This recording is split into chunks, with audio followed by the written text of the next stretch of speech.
Hi friends, good morning. Welcome back to ಆಜ್ಞಾಪೈ Kannada log channel. ಹೇಗಿದ್ದೀರಿ ಎಲ್ಲರೂ?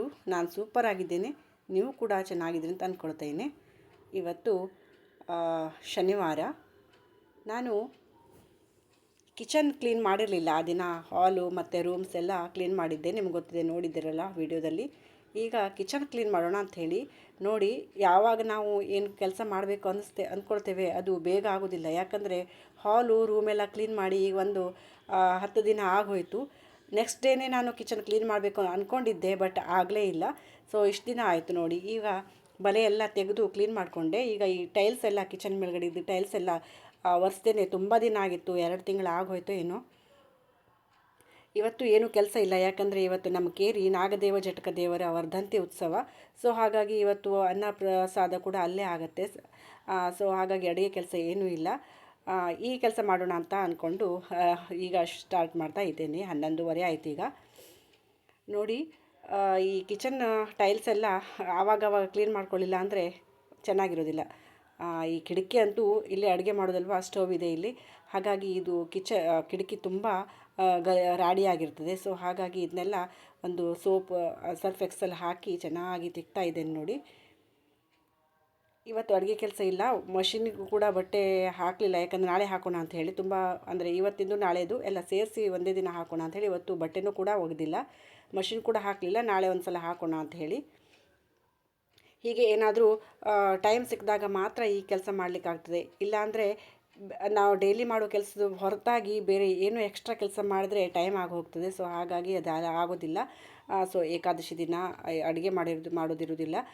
ಸೊ ಇವತ್ತು ಅಡುಗೆ ಮಾಡೋದಿಲ್ಲ ಅಂಥೇಳಿ ನಾನು ಈ ಕೆಲಸನ ಮಾಡ್ತಾ ಇದ್ದೇನೆ ನೋಡಿ. ಇಲ್ಲೇ ಹತ್ತಿರ ನಮ್ಮ ಕೇರಿಲೇ ದೇವಸ್ಥಾನ ಇರೋದ್ರಿಂದ ನಾನು ಅಷ್ಟೊತ್ತಿಗೆ ರೆಡಿ ಆಗೋದ್ರೂ ಪರವಾಗಿಲ್ಲ, ಬೇರೆ ಕಡೆ ಏನು ಹೋಗೋದಿಲ್ಲ. ದೂರ ಹೋಗೋದಿದ್ದರೆ ನಾವು ಮೊದಲೇ ರೆಡಿಯಾಗಿ ಹೋಗಬೇಕು. ಸೊ ಹಾಗಾಗಿ ನಾನು ಬೆಳಿಗ್ಗೆನೇ ಸ್ನಾನ ಮಾಡಿ ದೇವ್ರ ಹರಿವಾಣ ಎಲ್ಲ ತೊಗೊಂಡು ಹೋಗಿ ಅಲ್ಲಿ ಇಟ್ಟು ಬಂದೆ. ಯಾಕಂದರೆ ಎಷ್ಟೊತ್ತಿಗೆ ಪೂಜೆ ಮಾಡಿದ್ರೂ ಕೂಡ ನಮ್ಮ ಹರಿವಾಣ ಆರತಿ ಎಲ್ಲ ಅಲ್ಲೇ ಆಗುತ್ತಲ್ವ. ಸೊ ಹಾಗಾಗಿ ಮೊದಲೇ ಇಟ್ಟು ಬಂದಿದ್ದೆ ನೋಡಿ. ಈ ರೀತಿ ನನ್ನ ಕಿಚನ್ ಇವತ್ತು ಫಳ ಫಳ ಅಂತ ಹೊಳಿತಾ ಇದೆ ನೋಡಿ. ಚೆನ್ನಾಗಾಯ್ತಲ್ವಾ? ಈ ರೀತಿ ಇದ್ರೇ ಮನಸ್ಸಿಗೆ ಸಮಾಧಾನ. ಆದರೆ ಎಷ್ಟೊಂದು ದಿನ ನನಗೆ ಪುರ್ಸತ್ತೇ ಇರಲಿಲ್ಲ ಒಂದು ಕೆಲಸ ಅಂಥೇಳಿ. ಇವತ್ತು ಅದು ಟೈಮ್ ಬಂತು ಕ್ಲೀನ್ ಮಾಡೋಕೆ ನೋಡಿ. ಎಷ್ಟು ಚೆನ್ನಾಗಿ ಆಯಿತು. ಪೂರ್ತಿ ಒಂದು ಸಲ ಕಿಚನ್ನ ತೊಳ್ಕೊಂಡ್ಬಿಟ್ಟೆ. ಈಗ ನಾನು ರೆಡಿಯಾಗಿ ಒಂದು ಗಂಟೆ 1:15 ನಾನು ಇಷ್ಟೊತ್ತಿಗೆ ಇನ್ನೊಮ್ಮೆ ಸ್ನಾನ ಮಾಡಿ ಸಾರಿ ಎಲ್ಲ ಹಾಕ್ಕೊಂಡು ದೇವಸ್ಥಾನಕ್ಕೆ ಹೋದೆ. ಇದು ನಮ್ಮ ಕೇರಿ ದೇವಸ್ಥಾನ, ನಾಗದೇವ ಜಟಕ ದೇವ ನೋಡಿ. ಆ ಕಡೆ ಇರುವಂಥ 5 ನಾಗ ಶಿಥಿಲಾವಸ್ಥೆಯಲ್ಲಿತ್ತು. ಸೊ ಹಾಗಾಗಿ ಅದನ್ನ ಪುನರ್ ಪ್ರತಿಷ್ಠೆ ಮಾಡೋದಂತ ಹೇಳಿ ಈ ಸಲ ಪುನರ್ ಪ್ರತಿಷ್ಠೆ ಮಾಡಿದ್ರು. ಹಾಗಾಗಿ ತುಂಬ ಪೂಜೆ ಪುನಸ್ಕಾರ ಇರುತ್ತೆ. ಅದ್ರ ಸಲುವಾಗಿ ಬೆಳಿಗ್ಗೆನೇ ಎಲ್ಲರೂ ಪುರೋಹಿತರೆಲ್ಲ ಬಂದು ಪೂಜೆಗೆ ಏನೇನು ಬೇಕು ಎಲ್ಲ ರೆಡಿ ಮಾಡಿಕೊಂಡ್ರು ನೋಡಿ. ಎಷ್ಟು ಚೆನ್ನಾಗಿ ಅಲಂಕಾರ ಮಾಡಿದ್ದಾರೆ ದೇವರಿಗೆ. ನಾಗದೇವ ಅಂದರೆ ಬಲರಾಮ ಅಲ್ವಾ. ಸೊ ಹಾಗಾಗಿ ನಾಗದೇವರ ಆಶೀರ್ವಾದ ನಿಮಗೆಲ್ರಿಗೂ ಸಿಗಲಿ. ನಾವು ಒಳಗಡೆ ಬಂದು ದೇವಸ್ಥಾನದ ಒಳಗಡೆ ಬಂದು ಕೂತ್ಕೊಂಡ್ವಿ, ಯಾಕಂದರೆ ಅಲ್ಲಿ ಜಾಗ ಇತ್ತು. ಮತ್ತು ನಾನು ಇಲ್ಲಿ ಒಳಗಡೆ ಬಂದಿದ್ನಲ್ವ. ಸೊ ಹಾಗಾಗಿ ಇಲ್ಲಿ ಮತ್ತು ಆರತಿ ಎಲ್ಲ ನೋಡಲಿಕ್ಕೆ ಚೆನ್ನಾಗಿರ್ತದೆ ಅಂಥೇಳಿ ಇಲ್ಲೇ ನಿಂತ್ಕೊಂಡೆ. ನೈವೇದ್ಯಕ್ಕೆಲ್ಲ ತಂದಿಟ್ಟರು ನೋಡಿ. ಇಲ್ಲಿ ಕಿಚಡಿ ನೈವೇದ್ಯ, ಲಾಡು ಪ್ರಸಾದ, ಲಾಡು ಸೇವೆ ಹೇಳ್ಕೊಳ್ತಾರೆ, ಬಾಳೆಹಣ್ಣಿನ ಸೇವೆ ಎಲ್ಲ ತುಂಬ ಸೇವೆ ಎಲ್ಲ ಇಟ್ಕೊಳ್ತಾರೆ ನೋಡಿ. ಎಷ್ಟು ಚೆನ್ನಾಗಿ ದೇವಸ್ಥಾನ, ಸಣ್ಣ ದೇವಸ್ಥಾನ ಆದರೂ ಎಷ್ಟು ಚೆನ್ನಾಗಿ ಅಲಂಕಾರ ಮಾಡಿ ಏನು ಚೆಂದ ಕಾಣಿಸ್ತದೆ ಅಲ್ವಾ. ನಮ್ಮ ಜಟಕ ದೇವ ನೋಡಿ ಹೇಗೆ ಕಾಣಿಸ್ತಾ ಇದ್ದಾರೆ.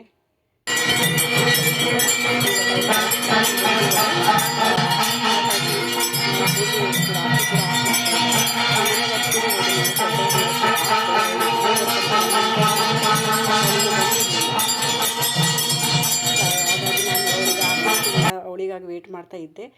ನಾ ಫಸ್ಟ್ ಪಂಕ್ತಿಗೆ ಊಟಕ್ಕೆ ಕೂತ್ಕೊಳ್ಳಿಲ್ಲ, ಯಾಕಂದರೆ ನಮ್ಮ ಮನೆಗೆ ಬರ್ತಾಳಲ್ವ. ಸೊ ಹಾಗಾಗಿ ನಾನು ಮನೆಗೆ ಹೋಗಿ ಅವಳಿಗೆ ರೆಡಿ ಮಾಡಿಸ್ಕೊಂಡು ಬಂದೆ. ನಾ ಹೋಗೋ ತನಕ ಅವಳು ಅಂದರೆ ಕೀ ನನ್ನ ಹತ್ರನೇ ಇತ್ತು. ಸೊ ಹಾಗಾಗಿ ಅವಳು ಮನೆಗೆ ಹೋಗಿ ಕೀ ಕೊಟ್ಟು ಅವಳು ರೆಡಿ ಆಗೋ ತನಕ ಕಾದು ಅವಳು ಕರ್ಕೊಂಡು ವಾಪಸ್ ಬಂದೆ. ಹಾಗೆ ಊಟನೂ ಕೂಡ ಮುಗಿಸ್ಕೊಂಡು ವಾಪಸ್ಸು ನಾವು ಮನೆಗೆ ಹೋಗ್ತಾ ಇದ್ದೇವೆ, ನಮ್ಮ ಮನೆಗೆ. ಇದು ಈವ್ನಿಂಗ್ 5:30. ನಾವೀಗ ಎಲ್ಲಿ ಹೋಗ್ಲಿಕ್ಕೆ ರೆಡಿ ಆಗಿದ್ದೇವೆ ಅಂದರೆ ನಮ್ಮ ಊರಿನ ಪಕ್ಕನೇ ಕೆರೆಗದ್ದೆ ಅಂಥೇಳಿ ನರಸಿಂಹ ದೇವಸ್ಥಾನ, ಅಲ್ಲಿ ಇವತ್ತು ರಥೋತ್ಸವ. ಅಲ್ಲಿ ಹೋಗ್ತಾ ಇದ್ದೇವೆ, ರೆಡಿ ಆದ್ವಿ. ನಾವು ಪ್ರತಿ ವರ್ಷ ಏನು ಹೋಗ್ತಾ ಇರಲಿಲ್ಲ, ಆದರೆ ಈ ಸಲ ಹೋಗೋಣ ಅಂತ ಅನ್ನಿಸ್ತು. ಸೊ ಹಾಗಾಗಿ ನಾವು ರೆಡಿ ಆದ್ವಿ. ನಮ್ಮ ಮಯಾಂಕ ಕೂಡ ಬಂದಿದ್ದ, ನಾನು ಬರ್ತೀನಿ ಅಂತ ಹೇಳಿದೆ. ಸೊ ಹಾಗಾಗಿ ಅವನನಿಗೂ ಕರ್ಕೊಂಡು ಹೋಗಲಿಕ್ಕೆ ರೆಡಿ ಆದ್ವಿ. ಹಾಗೆ ರೆಡಿ ಆದಾಗ ಒಂದು ಫೋಟೋ ತೆಗೆಸ್ಕೊಳ್ಳೋದುಂಟಲ್ವ, ಸೊ ಹಾಗಾಗಿ ಎಲ್ಲ ಫೋಟೋ ತೆಗೆಸ್ಕೊಂಡ್ವಿ. ಇದು ಕೆರೆಗದ್ದೆ ದೇವಸ್ಥಾನ. ನಾವು ಹೋಗೋದು, ನಮ್ಮ ಅದೃಷ್ಟ ಏನು ಚೆನ್ನಾಗಿತ್ತಂದರೆ ನಾವು ಹೋಗೋವರೆಗೂ ರಥ ಎಳೆದಿರಲಿಲ್ಲ. ನನಗೂ ತುಂಬ ಖುಷಿ ಆಯಿತು. ನಾನು ಕೇಳಿದೆ ಫಸ್ಟಿಗೆ ರಥ ಎಳೆದಾಯ್ತಾ ಇಲ್ಲ ಅಂಥೇಳಿ. ಇಲ್ಲ ಅಂತ ಹೇಳಿದ್ರು. ಅಂದರೆ ಅಲ್ಲಿ ರಥ ಎಳಿಲಿಕ್ಕೆ ಸ್ಟಾರ್ಟ್ ಮಾಡಿದರು. ಅಂದರೆ ನಾವು ಹೋದ ಒಂದು 5 ನಿಮಿಷದಲ್ಲಿ ಅಷ್ಟೇ ನಾವು ರಥ ಕಾಣಿಕೆ ಕೂಡ ಕೊಟ್ವಿ. ಮೇಲ್ಗಡೆ ಹೋಗಿ ದೇವರಿಗೆ ನೋಡಿ ನಮಸ್ಕಾರ ಮಾಡಿ ರಥ ಕಾಣಿಕೆ ಎಲ್ಲ ಕೊಟ್ಟು ಮತ್ತು ವಾಪಸ್ ಕೆಳಗಿಳಿದು ಬಂದ್ವಿ.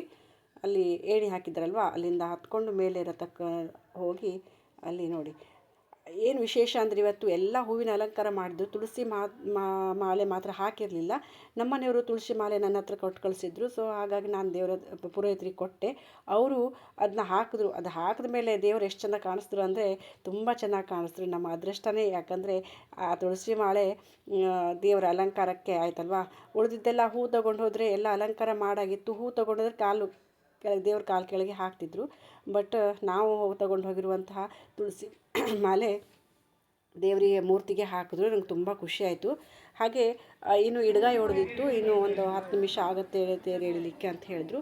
ಅಷ್ಟರಲ್ಲಿ ನಾವು ದೇವಸ್ಥಾನಕ್ಕೆ ಹೋಗಿ ಬರೋಣ ಅಂಥೇಳಿ ದೇವಸ್ಥಾನಕ್ಕೆ ಹೋದ್ವಿ. ಇದು ನರಸಿಂಹ ದೇವಸ್ಥಾನ, ಲಕ್ಷ್ಮೀ ನರಸಿಂಹ. ಎಷ್ಟು ಚೆನ್ನಾಗಿ ಅಲಂಕಾರ ಮಾಡಿದ್ದಾರೆ. ನಾವು ಯಾವಾಗಲಾದರೂ ಅಪರೂಪಕ್ಕೆ ಬರ್ತೇವೆ, ಒಂದು ತಿಂಗಳಿಗೆ ಒಂದು ಸಲನಾದರೂ ಏಕಾದಶಿಗೆ ಹೀಗೆ ಬರ್ತೇವೆ ಯಾವಾಗಲಾದರೂ. ನಮ್ಮನೆ ಮಕ್ಕಳು ಏನಾದರೂ ಹೆದರ್ಕೊಂಡ್ರೆ ಅಥವಾ ಜ್ವರ ಬಂದರೆ ಎಲ್ಲ ಇಲ್ಲೇ ಕರ್ಕೊಂಡು ಬರೋದು ದೇವಸ್ಥಾನಕ್ಕೆ. ಮೊದಲು ನಮ್ಮ ಅತ್ತೆ ಎಲ್ಲ ಹೇಳ್ತಿದ್ರು, ಅವ್ರು ನಮ್ಮನೆಯವರೆಲ್ಲ ಚಿಕ್ಕವರಿದ್ದಾಗ ಒಂದು ಹೆದರಲಿ ಅಥವಾ ಏನಾದರೂ ಅವರಿಗೆ ಜ್ವರ ಬರಲಿ ಈ ದೇವಸ್ಥಾನದ ಪ್ರಸಾದನ ಮನೇಲಿ ಯಾವಾಗಲೂ ಇಟ್ಕೊಳ್ತಿದ್ರಂತೆ. ನಮ್ಮ ಅತ್ತೆ ಹೇಳ್ತಿದ್ರು, ನಮ್ಮ ಮನೆಯವರೆಲ್ಲ ಚಿಕ್ಕವರಿದ್ದಾಗ ಈ ನರಸಿಂಹ ದೇವಸ್ಥಾನದ ಪ್ರಸಾದನ ಕುಂಕುಮ ಎಲ್ಲ ಮನೇಲಿ ತೊಗೊಂಡು ಹೋಗಿ ಇಡ್ತಿದ್ರಂತೆ. ಅವ್ರಿಗೆ ಜ್ವರ ಬಂದಾಗ ಎಲ್ಲ ರಾತ್ರಿಗೆ ಅದನ್ನ ಹಚ್ಚಿದ್ರೆ ಮಕ್ಕಳು ಅಳೋದು ನಿಲ್ಲಿಸ್ತಿದ್ರಂತೆ, ಮತ್ತು ಜ್ವರ ಕಡಿಮೆ ಆಗ್ತಿತ್ತಂತೆ. ಈ ದೇವ್ರದ್ದು ದಯೆ ಎಷ್ಟಿದೆ ನೋಡಿ ಅಲ್ವಾ. ನಂಬಿದರೆ ಈ ರೀತಿ ನಂಬಬೇಕು ದೇವರನ್ನು. ಹಾಗೆ ಒಂದು 2 ತಿಂಗಳ ಹಿಂದೆ ನಮ್ಮ ಮನೆಗೆ ಕನಸಲ್ಲಿ ಹೆದರಿದ್ಲು, ತುಂಬ ಹೆದರಿದ್ಲು. ಅದಾದ ನಂತರ ಒಂದು ವಾರದಲ್ಲಿ ನಾವು ಈ ದೇವಸ್ಥಾನ ಕರ್ಕೊಂಡು ಬಂದ್ವಿ. ಆವಾಗ ಅಲ್ಲಿ ಪುರೋಹಿತರು ಅವಳಿಗೆ ತೀರ್ಥ ಎಲ್ಲ ಹಾಕಿ ಅವಳ ಪರವಾಗಿ ಹೇಳಿಕೆ ಮಾಡ್ಕೊಂಡಿದ್ರು.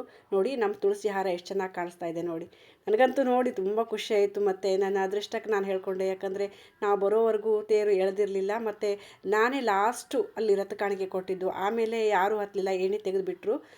ಹಾಗೆ ಅವಳಿಗೆ ನಮ್ಮ ಅನಗಗೆ ದೇವರ ಪ್ರಸಾದ ಹಚ್ಚಿದ ತಕ್ಷಣ ಅವಳು ಮತ್ತೆ ಮುಂದೆ ಹೆದರಲಿಲ್ಲ. ಇಷ್ಟು ದಿನ ಆಯಿತು ಆದರೂ ಹೆದರಲಿಲ್ಲ. ಈಗ ತೇರನ್ನು ಎಳ್ಕೊಂಡು ಹೋಗ್ತಾ ಇದ್ದ ನೋಡಿ, ಎಷ್ಟು ಚೆನ್ನಾಗಿ ಕಾಣಿಸ್ತದೆ, ಎಷ್ಟು ಚೆನ್ನಾಗಿ ಡೆಕೋರೇಷನ್ ಮಾಡಿದೆ ತೇರಿಗೆ. ಆ ಹೂವಿನ ಅಲಂಕಾರ ಎಲ್ಲ ಎಷ್ಟು ಚೆನ್ನಾಗಿ ಕಾಣಿಸ್ತದೆ ಅಂದರೆ ನೋಡಿ. ಎಲ್ಲ ತೇರಿರುತ್ತೆ ಹೌದು, ಬಟ್ ನನಗಂತೂ ಈ ತೇರು ತುಂಬ ಖುಷಿ ಕೊಡ್ತು. ಈ ತೇರು ನೋಡಿ ರಥನ ಎಳ್ಕೊಂಡು ಹೋಗ್ತಾ ಇದ್ದಾರೆ. ಸ್ವಲ್ಪ ಮುಂದಷ್ಟಿಗೆ ಹೋಗ್ತಾರೆ, ತುಂಬ ದೂರ ಏನೂ ಎಳ್ಕೊಂಡು ಹೋಗೋದಿಲ್ಲ.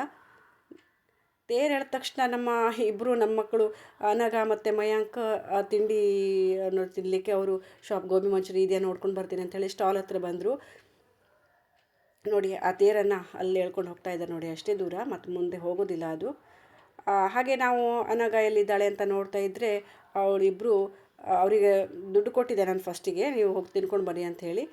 ನೋಡಿ ಗೋಬಿ ಮಂಚೂರಿ ತಿಂತಾ ಇದ್ದಾರೆ, ತುಂಬ ಚೆನ್ನಾಗಿತ್ತಂತೆ. ನೀವು ತಗೊಳ್ಳಿ ಅಮ್ಮ ಅಂತ ಹೇಳಿದ್ರು. ಸೊ ಹಾಗಾಗಿ ನಾನು ಗೋಬಿ ಮಂಚೂರಿನ ತಗೊಂಡೆ.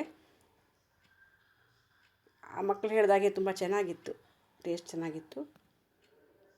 ತುಂಬ ಅಂದರೆ ತುಂಬ ರಶ್ ಏನಿಲ್ಲ. ಇದು ಸಣ್ಣ ಊರು, ಕೆರೆಗದ್ದೆ ಅನ್ನೋದು ತುಂಬ ಸಣ್ಣ ಊರು. ಈ ಮಠದ ಅನುಯಾಯಿಗಳೆಲ್ಲ ಬೇರೆ ಬೇರೆ ಕಡೆ ಇರ್ತಾರೆ, ಕೇರಳ, ಕೆರಾಡಿ ಆ ಕಡೆ ಎಲ್ಲ ಇರ್ತಾರೆ. ಅಲ್ಲಿಂದ ಬಂದು ಅವರು ರಥೋತ್ಸವದಲ್ಲಿ ಸ್ವಲ್ಪ ಜನ ಭಾಗವಹಿಸ್ತಾರೆ ಅಷ್ಟೇ. ಮತ್ತು ಊರು ಜನ ಸ್ವಲ್ಪ, ತುಂಬ ರಶ್ ಏನಿಲ್ಲ, ತುಂಬ ಜನ ಏನಾಗೋದಿಲ್ಲ. ಈ ನೋಡಿ ದೇವಸ್ಥಾನದ ಪಕ್ಕದಲ್ಲೇ ಎಷ್ಟು ಚೆನ್ನಾದ ಸೀನ್ರಿ ಇದೆ ನೋಡಿ, ಎಷ್ಟು ಚೆನ್ನಾಗಿ ಕಾಣಿಸ್ತದೆ ಈ ಸೀನು, ತುಂಬ ಚೆನ್ನಾಗಿದೆ ನೋಡಿ, ಕಣ್ಣಿಗೆ ತಂಪು ಅನಿಸ್ತದೆ ಅಲ್ವಾ. ಹಾಗೆ ನಾವು ಬರೋ ಮುಂಚೆ ಆಟೋದಲ್ಲಿ ಬಂದಿದ್ವಿ ಬರುವಾಗ. ಈಗ ಹೋಗುವಾಗ ಆಟೋ ಇತ್ತು, ಬಟ್ ನಮ್ಮ ಅತ್ತೆ ಈಗ ತಂಪಿದೆ, ರಾತ್ರಿ ಅಂದರೆ ಕತ್ಲೆ ಆಯ್ತಲ್ವ, ಒಂದು 6:30 ಸುಮಾರು ಆಯಿತು, ನಡ್ಕೊಂಡೆ ಹೋಗೋಣ ಚೆನ್ನಾಗಿರ್ತದೆ ಅಂತ ಹೇಳಿದ್ರು. ನಾನು ಅಂದೆ ಬೇಡ ಅತ್ತೆ, ಮತ್ತು ಕಾಲು ನೋವು ಬರ್ಬೋದು ಅಂಥೇಳಿ. ಇಲ್ಲ ಬರೋದಿಲ್ಲ, ಹೋಗೋಣ ಅಂತ ಹೇಳಿದ್ರು. ಸೊ ಹಾಗಾಗಿ ನಡ್ಕೊಂಡೇ ಬಂದ್ವಿ. ಹಾಯ್, ಗುಡ್ ಮಾರ್ನಿಂಗ್, ಎಲ್ಲರೂ ಹೇಗಿದ್ದೀರಿ? ನಾನು ಸೂಪರ್ ಆಗಿದ್ದೇನೆ.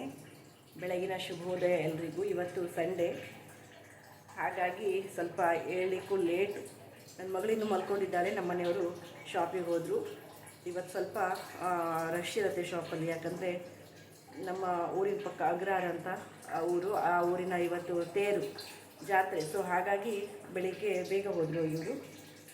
ಒಂದು ಆ್ಯಶ್ ಗಾರ್ಡ್ ಜ್ಯೂಸ್ ಕೂಡ ಮಾಡ್ಕೊಂಡಾಯಿತು.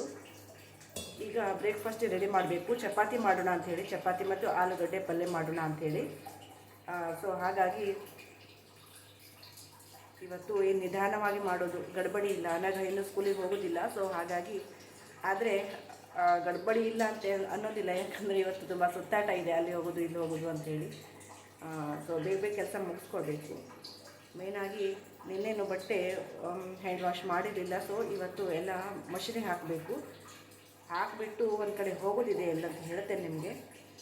ಇವತ್ತಿನ ದಿನ ಹೇಗೆ ಹೋಗುತ್ತೆ ಅಂಥೇಳಿ ಶೇರ್ ಮಾಡ್ತೇನೆ. ಕುಡಿಲಿಕ್ಕೆ ಬಿಸಿನೀರು ಕಾಸಿದ್ದೆ. 2 ಲೋಟ ಕುಡಿದು ಆಮೇಲೆ ಸ್ವಲ್ಪ ಬಿಸಿನೀರಿತ್ತು. ನಾನಿವತ್ತು ಬಿಸಿನೀರೇ ಹಾಕಿ ಚಪಾತಿ ನಾದೋಣ ಅಂತ ಅಂದ್ಕೊಂಡೆ. ಯಾಕಂದರೆ ನನ್ನ ಫ್ರೆಂಡ್ ಒಬ್ಬರು ಹೇಳಿದರು, ಬಿಸಿ ನೀರಲ್ಲಿ ಚಪಾತಿ ಹಿಟ್ಟು ಕಲಸಿದ್ರೆ ತುಂಬ ಚೆನ್ನಾಗಿರ್ತದೆ ಅಂತ ಹೇಳಿ. ಸೊ ಹಾಗಾಗಿ ನಾನು ಬಿಸಿನೀರನ್ನೇ ಯೂಸ್ ಮಾಡಿದೆ. ಒಂದು ಚಿಟಿಕೆ ಉಪ್ಪು ಹಾಕಿದೆ. ಕೆಲವೊಬ್ಬರು ಎಣ್ಣೆ ಹಾಕ್ತಾರೆ, ಸಕ್ಕರೆ ಹಾಕ್ತಾರೆ, ಬಟ್ ನಾನು ಏನೂ ಹಾಕೋದಿಲ್ಲ. ಓನ್ಲಿ ನೀರು ಮತ್ತು ಸ್ವಲ್ಪ ಉಪ್ಪು ಅಷ್ಟೇ, ಎಷ್ಟು ಪ್ಲೇನು. ಇದು ನೋಡಿ, ಮಿಲ್ಲಲ್ಲಿ ಹಿಟ್ಟು ತಂದಿದ್ದು, ಮಿಲ್ಲಲ್ಲಿ ಹಿಟ್ಟು ಮಾಡಿಸ್ಕೊಂಡು ತಂದಿದ್ದು ಹಿಟ್ಟು, ಗೋಧಿ ಹಿಟ್ಟಿದು ಚಪಾತಿ ಹಿಟ್ಟನ್ನು ಕಲಿಸ್ತಾ ಇದ್ದೇನೆ ಈಗ. ತುಂಬ ದಿನ ಆಗಿತ್ತು ಚಪಾತಿ ಮಾಡ್ದೇ, ಒಂದು ವಾರನೇ ಆಗಿತ್ತು. ನಾನು ಚಪಾತಿ ಮಾಡೋದಿದ್ರೆ ಒಂದು ವಾರದಲ್ಲಿ ಒಂದು 2-3 ಸಲನಾದರೂ ಮಾಡ್ತೇನೆ. ಬಟ್ ಈಗ ಒಂದು 10 ದಿನ ಆಯಿತು ಏನೋ ಚಪಾತಿ ಮಾಡಿರಲಿಲ್ಲ. ಎಷ್ಟು ಸಾಫ್ಟಾಗಿದೆ. ನಾನು ಮೊದಲೇ ಕಲಸಿಡಬೇಕು ಅದು, ಹಾಗಾಗಿ ಕಲಸಿಟ್ಟೆ. ಇದು ನೋಡಿ ಆ್ಯಶ್ ಗಾರ್ಡ್ ಜ್ಯೂಸ್ ಮಾಡಿದ್ದೆ, ಅದನ್ನು ಸ್ವಲ್ಪ ಕುಡಿತಾ ಇದ್ದೇನೆ ನೋಡಿ. ಬೆಳಿಗ್ಗೆ ಹೆಲ್ದಿ ಡ್ರಿಂಕ್ಸ್ ತುಂಬ ಖುಷಿ ಆಗ್ತದೆ. ಈ ದಿನ ಫ್ರೆಶ್ ಆಗಿರ್ತದೆ ಅಲ್ವಾ. ಹಾಗೆ ನೋಡಿ, ನಿನ್ನೆ ರಾತ್ರಿಯೇ ಬಾದಾಮ್ ಮತ್ತು ಶೇಂಗಾ ನೆನೆಸಿಟ್ಟಿದೆ. ಅದು ಡೈಲಿ ನೆನೆಸ್ಬೇಕಂತಲೇ ನನಗೆ ನೆನಪಿರೋದಿಲ್ಲ. ಒಂದೊಂದು ಸಲ ನೆನಪಾದಾಗ ಅಷ್ಟೇ ನೆನೆಸಿ ತಿನ್ನೋದು. ಪ್ರೋಟೀನ್ ಇರುತ್ತೆ ಈ ಬಾದಾಮ್ ಮತ್ತು ಶೇಂಗಾದಲ್ಲಿ. ಸೊ ಹಾಗಾಗಿ ಇದನ್ನ ತಿನ್ನಬೇಕು. ಕುಕ್ಕರಲ್ಲಿ ಆಲೂಗಡ್ಡೆನೂ ಕೂಡ ಬೇಯಿಸಿಟ್ಟಿದೆ, ಯಾಕಂದರೆ ಇವತ್ತು ಆಲೂಗಡ್ಡೆ ಪಲ್ಯ ಮಾಡೋಣ ಅಂಥೇಳಿ. ತುಂಬ ದಿನ ಆಗಿತ್ತು ಈ ಪಲ್ಯ ಮಾಡ್ದೇ, ಒಂದು 2-3 ತಿಂಗಳಾಯ್ತೇನೋ ಈ ಪಲ್ಯ ಮಾಡೇ ಇರಲಿಲ್ಲ. ಆಲೂಗಡ್ಡೆ ಯೂಸ್ ಮಾಡೋದು ಕಡಿಮೆ ನಮ್ಮ ಮನೇಲಿ. ಇವತ್ತು ಮಾಡೋಣ ಅಂತ ಅನಿಸ್ತು. ಅನಗ ಕೂಡ ಮನೇಲಿ ಇರ್ತಾಳೆ, ಅವಳಿಗೆ ಈ ಥರ ಪಲ್ಯ ಮಾಡಿದ್ರೆಲ್ಲ ಚೆನ್ನಾಗಿ ತಿಂತಾಳೆ ಅವಳು. ಚಪಾತಿ ಜೊತೆ, ಪೂರಿ ಜೊತೆಯೂ ಕೂಡ ತುಂಬ ಚೆನ್ನಾಗಿರುತ್ತೆ. ಇದಕ್ಕೆ ಸುಕ್ಕ ಬಾಜಿ ಅಂತೇವೆ ನಾವಿಲ್ಲಿ. ಎಣ್ಣೆ ಕಾದಿತ್ತು, ತೆಂಗಿನೆಣ್ಣೆ ಯೂಸ್ ಮಾಡೋದು. ಅದಕ್ಕೆ ಸಾಸಿವೆ ಮತ್ತು ಉದ್ದಿನಬೇಳೆ ಹಾಕಿದೆ. ಹಾಗೆ ಹಸಿಮೆಣಸು, ಕರಿಬೇವು ಸೊಪ್ಪು ಸ್ವಲ್ಪ ಹಾಕಿ ಫ್ರೈ ಮಾಡ್ಕೊಳ್ಳೋದು. ಆಮೇಲೆ ಈರುಳ್ಳಿನ ಈ ರೀತಿ ಉದ್ದುದ್ದಕ್ಕೆ ಕಟ್ ಮಾಡ್ಕೊಳ್ಬೇಕು. ಉಪ್ಪು ಹಾಕಿದರೆ ಸ್ವಲ್ಪ ಬೇಗ ಬೇಯುತ್ತೆ ಮತ್ತು ಮೆತ್ತಗಾಗುತ್ತಲ್ವ. ಸೊ ಹಾಗಾಗಿ ಸ್ವಲ್ಪ ಉಪ್ಪು ಹಾಕ್ಕೊಂಡೆ. ಸ್ವಲ್ಪ ಅರಿಶಿನ. ಈ ಪಲ್ಯ ತುಂಬ ಚೆನ್ನಾಗಿರುತ್ತೆ. ಸ್ವಲ್ಪ ಎಣ್ಣೆ ಹೆಚ್ಚು ಹಾಕ್ಕೊಳ್ಬೇಕು ಇದಕ್ಕೆ ಫ್ರೈ ಮಾಡುವ ಮೊದಲು. ಆಮೇಲೆ ಈ ಆಲೂಗಡ್ಡೆನ ಈ ರೀತಿ ಚಿಕ್ಕದಾಗಿ ಕಟ್ ಮಾಡ್ಕೊಂಡಿದ್ದೆ, ಅದನ್ನ ಹಾಕಿ ಮಿಕ್ಸ್ ಮಾಡಿದ್ರೆ ಮುಗೀತು. ಸ್ವಲ್ಪ ಕೊತ್ತಂಬರಿ ಸೊಪ್ಪನ್ನು ಕೂಡ ಹಾಕೋಬೇಕು. ಇದು ಸ್ವಲ್ಪ ನಾನು ಹೆಚ್ಚಿಗೆ ಹಾಕ್ಕೊಂಡೆ ಕೊತ್ತಂಬರಿ ಸೊಪ್ಪು. ನಮ್ಮನೆಯವರು ಯಾವಾಗಲೂ ಹೇಳೋದು, ಏನೇ ಮಾಡಲಿ ಟೊಮೆಟೊ ಹಾಕೋದಕ್ಕೆ 1 ಟೊಮೆಟೊ ಹಾಕೋದಕ್ಕೆ 2 ಟೊಮೆಟೊ ಹಾಕು ಅಂತ ಹೇಳೋದು ಅವರು. ಟೊಮೆಟೊ ಮತ್ತು ಕೊತ್ತಂಬರಿ ಸ್ವಲ್ಪ ಹೆಚ್ಚಿಗೆ ಹಾಕಂತ ಹೇಳ್ತಾರೆ. ಹಾಗೆ ಆಲೂಗಡ್ಡೆ ಪಲ್ಯ ಮಾಡಿ ಚಪಾತಿನೂ ಕೂಡ ತಿಂದಾಯಿತು. ನೆಕ್ಸ್ಟ್ ಡೇ ಮಾರ್ನಿಂಗ್ ಇದು ವರ್ಧಂತಿ ಉತ್ಸವ ಆದ 3ನೇ ದಿನ ನಾನು ವಾಕಿಂಗ್ ಹೋಗ್ತಾ ಇದ್ದೇನೆ. ಬೆಳಿಗ್ಗೆ 5:30ಗೆ ಹೇಳ್ತೇನೆ. ಸ್ವಲ್ಪ ಕಿಚನಲ್ಲಿ ಕೆಲಸ ಇರುತ್ತೆ. ಆಮೇಲೆ 6 ಗಂಟೆ 6:15 ಈ ರೀತಿ ವಾಕಿಂಗ್ ಹೋಗ್ತೇನೆ, ಒಂದು ಅರ್ಧ ಗಂಟೆ ಅಷ್ಟೇ.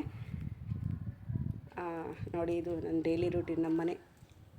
ನಾನು ಎಲ್ಲಿ ಹೋಗ್ತಾ ಇದ್ದೇನೆ ಅಂದರೆ ವಾಕಿಂಗಿಗೆ ನಮ್ಮ ಕೇರಿಲೇ ವಾಕಿಂಗ್ ಮಾಡೋದು. ನಾನು ಬೇರೆ ಎಲ್ಲೂ ಹೈವೇಲೆಲ್ಲ ಹೋಗೋದಿಲ್ಲ. ಇದು ನೋಡಿ, ಮೊನ್ನೆ ಆದಂತಹ ವರ್ಧಂತಿ ಉತ್ಸವ ಆದಂತಹ ನಾಗದೇವ ಜಟಕದೇವ ಮಂದಿರ ಇದು.